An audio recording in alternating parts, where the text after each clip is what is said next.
안녕하세요. 오늘도 사연살롱을 찾아주셔서 감사합니다. 저는 60대 초반의 여성이에요.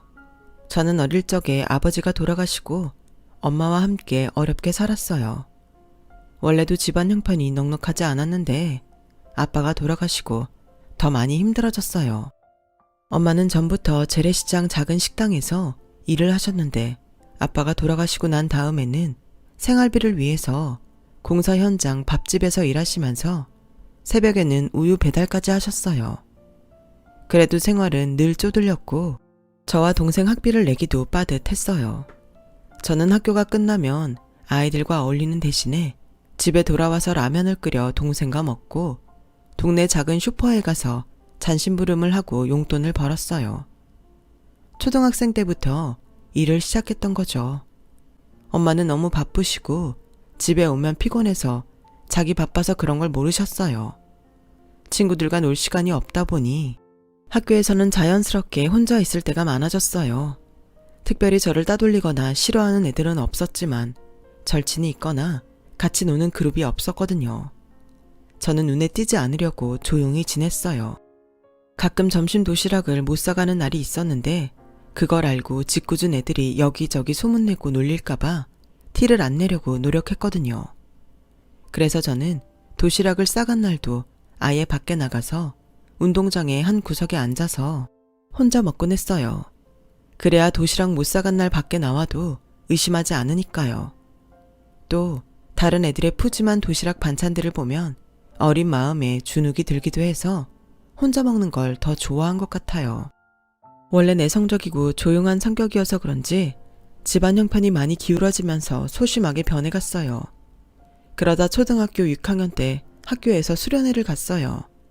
지방으로 2박 3일 가는 거라서 저는 아예 신청도 안 하고 있었는데 어디서 우리 학교 수련회 이야기를 듣고 온 엄마가 회비라며 저한테 돈을 주시더라고요. 은수 엄마가 그러는데 너 저번에 소풍도 빠지고 안 갔다며? 학교 다닐 때 그런 데 가는 거 나중에 다 추억이야. 엄마가 소풍이나 학교 행사는 보내줄 수 있으니까 너무 걱정하지 말고 꼭 갔다 와. 엄마가 미안해. 너 소풍 가는 것도 까먹고 살아서. 앞으로는 주인이가 꼭 소풍이나 수련회 얘기해. 알았지?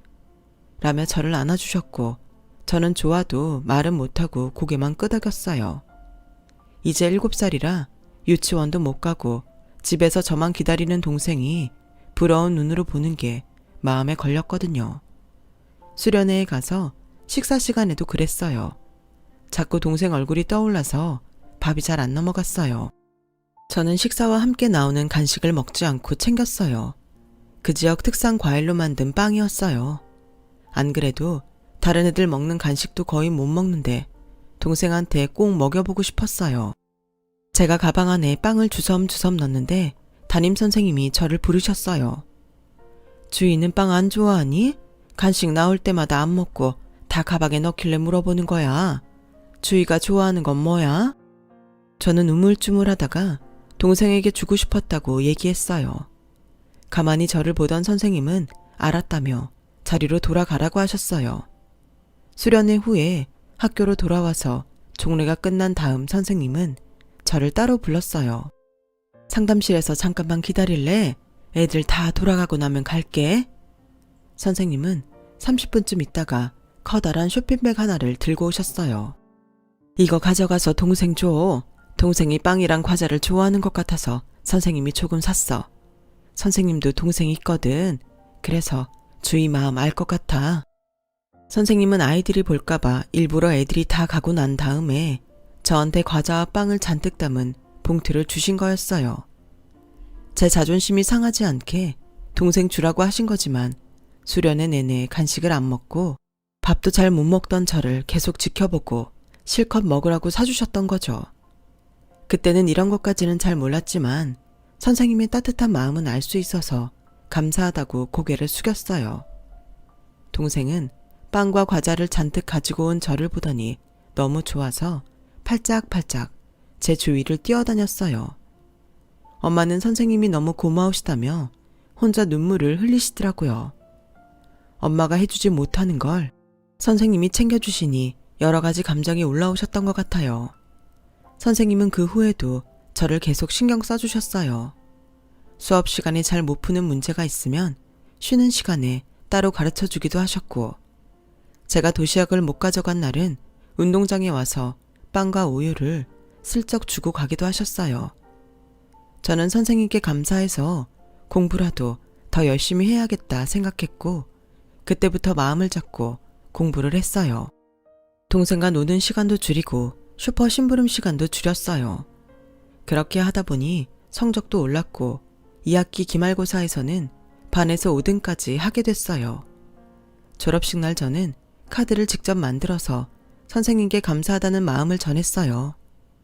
저에게 악수를 청하신 선생님은, 주희야, 선생님은 네가 1학기 때 빨리 커서 공장에서 일하는 게 희망이라고 쓴 걸 보고 공부를 안 하면 어쩌나 걱정했는데 이렇게 열심히 하니 얼마나 마음이 놓이는지 몰라. 공장에서 일하는 것도 나쁘지는 않지만 다른 가능성에도 길을 열어두는 게 중요하거든.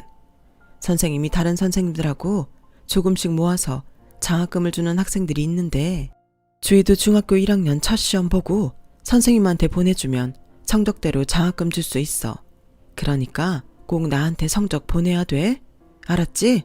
공부 열심히 하고. 안 그래도 등록금 걱정을 하고 있었는데 장학금을 받을 수 있다는 말에 눈이 번쩍 떠지는 것 같았어요. 저는 중학교에 가서도 공부를 열심히 했고 그 덕에 1학기 중간고사에서 반에서 순위 안에 들었어요. 선생님은 약속대로 저에게 장학금을 보내주셨어요. 저는 그때 공부를 잘하면 돈을 받을 수 있다는 걸 처음 알았어요. 그래서 엄마도 좋고 집에도 도움이 될 수 있게 공부를 더 열심히 해야겠다고 생각했어요. 동생도 초등학교에 들어가서 적응하느라 정신없어서 집에 와서 혼자 공부할 수 있는 시간도 많아졌거든요. 선생님이 주신 장학금은 등록금을 내고 참고서들을 충분히 살 수 있을 만큼 됐어요. 엄마도 제가 받는 장학금이 너무 도움이 된다며 좋아하셨죠. 그 덕에 마음이 가벼워지신 건지 얼굴이 한결 밝아지셨어요. 저는 그렇게 선생님의 도움을 받으며 중학교를 졸업했어요. 제가 간 고등학교에는 성적 우수자에게 장학금을 주는 제도가 있었어요. 전교 10등까지 전액을 주고 20등까지는 절반을 준다고 하더라고요. 저는 이 사실을 선생님께 알리고 여기서 열심히 해서 장학금을 받아보겠다고 말씀드렸어요. 선생님, 이번 학기부터는 학교에서 주는 장학금 받을 수 있도록 노력할게요. 그동안 정말 감사했어요. 나야말로 고맙지. 내가 담임했던 학생이 3년 내내 장학금을 받아서 내가 얼마나 어깨가 으쓱했는데 그 학교 정숙자 국어 선생님이 나랑 대학 동기야. 어려운 거 있으면 그 선생님한테 말씀드려. 내가 잘 얘기해놨어. 라며 끝까지 저한테 도움을 주셨어요. 저는 그때부터 하루에 5시간만 자면서 공부를 파고들었어요. 동생은 제가 집에 와서 거의 공부만 하니까 자기랑 놀아달라고 투덜대기도 했어요. 주연아, 우리 집에 돈이 많았으면 좋겠지?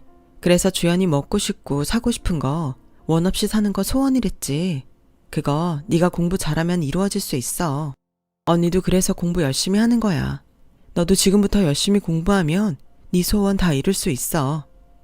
라고 달래며 설득했더니 동생도 그때부터 공부하는 태도가 아주 진지해졌어요. 저는 학원은 못 다녔지만 대신 학교에서 하는 자율학습 시간을 꽉꽉 채워가면서 공부했어요. 아침에도 다른 학생들보다 1시간씩 일찍 나가서 공부했고요. 국어 선생님은 틈틈이 저한테 어려운 건 없는지 살펴주시고 따뜻하게 대해주셨어요. 저는 두 선생님의 지지 덕에 든든한 마음으로 고등학교 시절을 보낼 수 있었죠. 그렇게 공부를 한 덕에 노력은 저를 배신하지 않았고 전교 10등 안에 들어서 장학금을 받을 수 있었어요. 한 번 20등 안으로 밀려서 반액 장학금을 받은 적이 있는데 정말 너무 속상했어요. 무엇보다 엄마한테 짐이 된 것 같아서 마음이 무거웠죠. 엄마는 그런 제 생각을 눈치채고는 전교 20등 안에는 아무나 드는 줄 아니? 하고 싶어도 못하는 애들이 얼마나 많은데. 학원 다녀도 안 되는 애들이 수두룩해. 난 그렇게 공부 잘하는 내 딸 등록금 반이라도 내줄 수 있어서 너무 좋아. 라며 저를 격려하셨어요. 저는 엄마에게 고맙고 미안해서 더 열심히 했고, 동생도 그런 저를 보며 따라하더니 전교에서 1등도 하더라고요. 초등학생 성적이라도 정말 대견하고 기특했어요. 그러다가 고3이 됐고 저는 망설이지 않고 사범대학에 가기로 했어요. 저도 초등학교 때 담임 선생님처럼 되고 싶었죠. 고3 때는 유난히 시간이 느리게 가는 것 같았어요. 힘들고 어렵다는 생각이 들 때도 참 많았어요. 그럴 때마다 엄마와 동생, 그리고 선생님을 생각하며 고비를 넘겼고 대학 입학시험을 볼 때까지 견딜 수 있었어요. 그리고 저는 당당하게 좋은 대학 사범대에 합격했어요. 엄마와 동생은 물론이고 국어 선생님도 기뻐하셨어요. 저는 초등학교 때 선생님께 이 소식을 알려드리려고 연락을 했어요. 한동안 공부 때문에 제대로 연락도 못 드려서 제 합격 소식을 전해드리면 좋아하실 거라고 생각했어요. 하지만 선생님 번호는 없는 번호라고 연결이 되지 않았어요. 국어 선생님은 그제야 제게 사실을 말씀하셨어요. 사실 지난 여름에 집안 문제로 갑자기 해외로 이민을 가게 되셨어. 김현숙 선생님이 너 공부하는데 방해된다고 절대 알리지 말라고 신신당부해서 지금까지 말 못했어. 나도 지금은 연락이 안 돼서 주소를 모르겠다. 그래도 너 이렇게 잘 됐으니 나중에라도 만나면 김 선생님이 굉장히 뿌듯해하고 자랑스러워할 거야. 아무리 바빠도 연락을 한 번이라도 했으면 좋았을 텐데. 후회가 됐지만 이미 지난 일이었죠. 저는 그만큼 더 열심히 살아서 선생님 같은 사람이 되겠다고 결심했어요. 대학에 가서 저는 학생들 과외를 하며 용돈과 집안 생활비를 벌었어요. 중학생이 된 동생은 전교 1등 자리를 놓치지 않고 장학금을 계속 받더라고요. 엄마는 저희 자매가 일생의 자랑이라며 정말 기뻐하셨어요. 하지만 저희 집의 소박한 행복은 오래가지 않았어요. 엄마 건강이 나빠져서 병원에 갔더니 암이라는 진단 결과가 나왔거든요. 그동안 밤낮으로 힘든 일을 하신 엄마는 여기저기 아픈 데가 많으셨어요. 조금 아파도 병원비가 아깝다고 참기만 하던 게 쌓여서 이렇게 큰 병이 된 것 같았어요. 엄마의 병은 이미 깊어질 대로 깊어진 상태라서 병원에서도 쏜쓸 도리가 없다고 하더라고요. 결국 엄마는 병원에 입원하고 얼마 안 돼서 돌아가셨어요. 저와 동생은 서로를 붙잡고 펑펑 울었어요. 정말 이제 세상에 우리 보호자가 없다는 것과 엄마에 대한 그리움과 아픔에 한동안 웃음도 잃고 아무 힘도 나지 않았어요. 학교도 휴학하고 넋을 놓고 몇 달을 지냈는데 어느 날 동생이 그러더군요. 언니, 우리가 이러면 안 될 것 같아. 다시 정신 바짝 차리고 열심히 살자. 그래야 나중에 엄마를 봐도 자랑할 게 있지. 엄마도 기뻐하실 테고. 저도 그 말이 맞다고 생각은 했지만 좀처럼 기운이 나지 않았는데 오히려 동생이 저를 위로하니 이러고 있을 수만은 없다는 생각이 들었어요. 이제 동생한테는 저밖에 없는 거니까 제가 더 잘 살아야 된다고 생각했죠. 저는 마음을 다잡고 학교를 다니며 과외도 열심히 했어요. 이제부터는 제가 진짜 가장이니까 더 돈도 많이 벌어야 했어요. 과외가 줄어드는 시기에는 식당에서도 일하고 가끔 야식집에서도 일했어요. 그러면서 엄마가 얼마나 고생을 하셨는지 절실하게 느껴져 눈물이 났어요. 알바하는 시간 때문에 공부하는 시간이 줄었지만 졸업시험과 졸업 논문을 꼭 패스해야 된다고 생각하고 최대한 남은 시간을 활용해서 이를 악물고 공부했어요. 졸업시험에서는 생각보다 점수가 안 나온 것도 있었지만 전반적으로 성적이 괜찮았어요. 졸업 논문은 좋은 평가를 받았고요. 저는 졸업을 하고 사립중학교 정규교사 채용에 원서를 냈고 무난히 합격해서 사회교사가 됐어요. 그날 저와 동생은 엄마 무덤을 찾아가서 인사를 했어요. 엄마, 우리 더 열심히 살게요. 주연이도 잘하고 있어요. 내년이면 고3인데 엄마가 하늘에서 잘 보살펴 주세요. 동생은 머리가 워낙 좋아서 늘 전교등수 안에 들었고 학교에서도 기대하는 학생이었어요. 저는 교사가 된 첫 해라서 배울 것도 많고 업무도 많아서 동생을 제대로 챙겨주지 못해서 걱정이 됐는데 동생은 그런 저의 걱정을 보란듯이 씻어주고 명문대 의대에 합격을 했어요. 그 무렵 저는 학교 동료 선생님 소개로 다른 중학교 교사를 만났고 결혼 얘기가 오가고 있었어요. 그런 중에 동생의 의대 합격 소식은 저를 으쓱하게 만들어줬어요. 제가 부모님도 없고 그렇다고 집이 부유한 것도 아니라서 남자 쪽 집에서 은근히 깔보는 사람들도 있었거든요.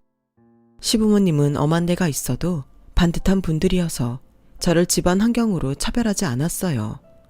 남자도 자상하고 바른 사람이었고요. 시부모님이나 남자가 부모님 없다고 업신여겼으면 저도 결혼까지 생각 안 했을 거예요. 그래도 동생이 장래 의사라고 하니 시부모님들 태도가 좀 달라지긴 하더라고요.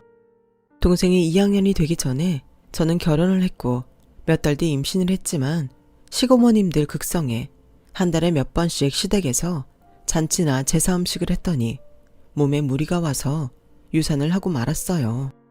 그때는 정말 많이 힘들었지만 시부모님이 고모님들 단속을 하면서 저만 일을 시키는 건 없어졌어요. 당시가 제 결혼 생활에서는 가장 위기였던 것 같아요. 다행히 몇 년 후 다시 임신을 하게 됐고 다음 해에 예쁜 딸을 낳았어요. 저와 남편은 어렵게 얻은 딸을 애지중지 키웠어요. 동생이 저보고 너무 과잉보호한다고 할 정도였으니까요. 저도 제가 좀 심하다는 생각이 들어서 남편과 의논했고 그 뒤로는 뭐든 혼자서 하게 내버려뒀어요. 그러면서 저는 학교에서 저처럼 어려운 아이들에게 공부할 수 있는 의욕을 북돋아주고 장학금도 마련해서 줬어요. 가끔 저를 도와주셨던 선생님 생각이 났지만 연락을 할 방법이 없어서 마음속으로 그리워만 했었죠. 선생님이 떠오를 때마다 제가 학생들을 잘 지켜보고 있는지 자기 자신을 더 점검하곤 했어요. 그러는 동안 시간이 흐르고 저는 학교에서 교원 부장이 됐어요. 동생은 어엿한 의대 교수가 되었고요. 흉부외과에서는 실력 있는 의사로 정평이 났어요. 남편이 교감이 되던 해에 딸은 대학을 졸업했고 좋은 직장에 들어가서 회사 생활을 시작했어요. 모든 게 만족스럽고 평안한 날들이 계속됐죠. 그러던 어느 날 딸이 저에게 부탁이 있다고 하더라고요. 우리 회사 선배네 할머니가 심장이 안 좋으시다는데 이모한테 진료 좀 받을 수 없을까? 그건 이모 병원에 예약하면 되는 건데 어려울 게 없는데 왜 부탁을 해? 사실은 선배네가 좀 어려워서 진료비를 낼 만큼 사정이 좋지 못한 것 같아. 선배가 받는 월급은 빚 갚는 데 들어가고 선배가 퇴근하고 하는 과외 알바로 생활하더라고. 저는 일단 동생에게 말해보겠다고는 했지만 내키지는 않았어요. 아무래도 딸이 마음에 둔 사람이라서 도와달라고 한 것 같은데 그게 어려운 집안이라는 게 마음에 안 들었어요. 제가 어떻게 키운 딸인데 결혼해서 고생하는 걸 봐야 되나 그런 생각도 들었고요. 동생은 예약을 받아주겠다고 했어요. 진료날 저는 딸 모르게 병원에 갔어요. 딸이 제 눈치를 보느라 자기 선배를 좋아한단 말은 안 했지만 행동만 봐도 둘이 사귀고 있는 걸 알 수 있었거든요. 그래서 남자는 괜찮은 사람인지 할머니는 어떤 사람인지 직접 보고 싶었어요. 저는 동생 진찰실 맞은편에 있는 로비에 앉아서 누가 오는지 잘 살펴봤어요. 진료 시간 20분 전쯤 머리가 하얗게 센 할머니가 키가 크고 훤칠한 청년 손을 잡고 오더라고요. 직감적으로 저 사람들이구나 했어요. 두 사람은 저를 바라보는 자리에 앉아서 간호사가 부르기를 기다리고 있더라고요. 조심하면서 두 사람을 보고 있는데 할머니 얼굴이 자꾸 낯이 익는 거였어요.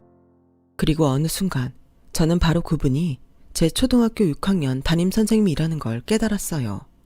세월이 그렇게 흘렀어도 특유의 온화한 눈매에는 변함이 없었거든요.